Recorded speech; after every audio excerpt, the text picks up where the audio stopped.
Hati-hati kami sa ayuda ng boss, oh. Bigas, oh. Slice nga. Hinahati na ng pinuno namin, oh. Balik mo muna yan, Joe. Oh. Sobra ng 5 gramo. Sayang yan, sayang. Balik yung ano. Ay, nako. Sarap to.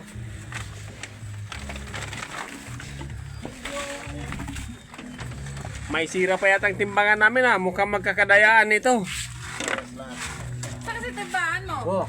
Binenta ko na sa hirap ng panahon. Oh, dapat dito yan. Saan? Dito yan, dapat. Tama lang yan eh. Akin na. Ay, tama na yun. Sobra yan. Maniwala ka sa akin.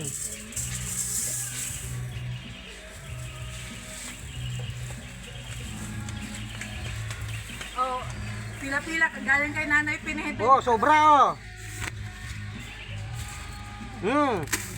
Ay, bakit? Ah, lugi ka, di ba may laman yan? Sandali. Mukhang nagkakadayaan, ha. May kinakamay na. Di ba may laman yung timba mo? Uy.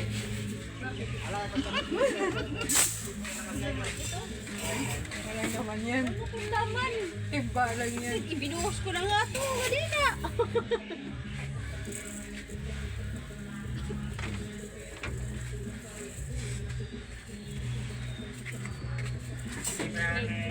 Isa. 5. Lima na ba? Lima? Tatlo. Tatlo na. Oh. Eh, apat na. Apat na ba? Ito naman.